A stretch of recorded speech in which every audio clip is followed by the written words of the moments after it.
This is my 1989 G-Reg Tomos A3. When I got it, it did have an engine, and it still does have the engine, but that's in bits. We'll get to that in a minute.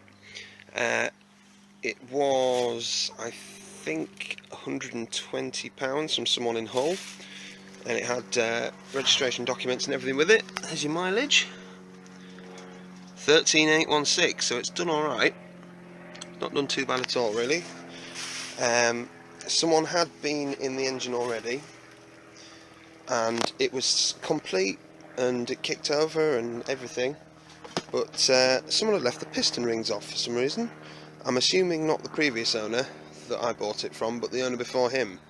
And I think what had happened was the guy I bought it off had been trying to get it going, kicking it over, and when I eventually found out what the problem was, the piston looked like this. Let's get over somewhere in the where you can see it on a better background. Don't know how well you can see this, but there's your piston, no rings. Let's get into the light.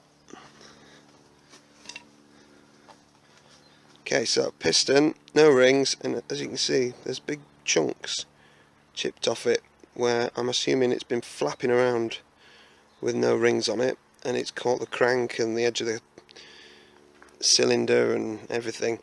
So I've had to give it a total engine rebuild because there was chunks of metal alloy in there, in all the bearings and everything.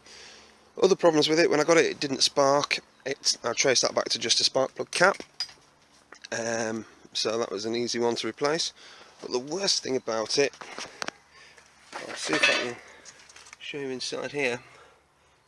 Can't really see it very well. I'll get the endoscope on it in a bit. That tank is terrible. Absolutely, it's the worst, if not the worst one I've got.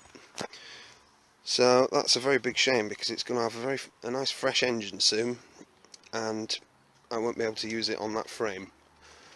I've tried evaporust on it. I've heard very good reviews on it, and Travis Tutorial used it and seemed to like it.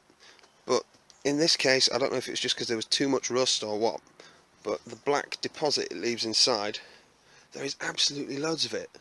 It's in like stalactites and stalagmites in there. It's really, really crusty, and I can't get it all off.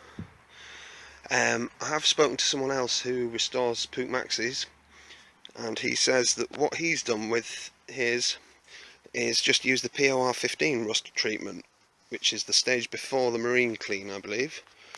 I didn't even know POR 15 did rust treatment, to be honest. I knew they did tank liners and things.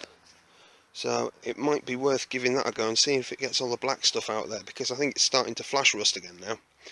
And it is a complete waste, because we have a registered bike in, well, it was in pretty much roadworthy condition. It just didn't run.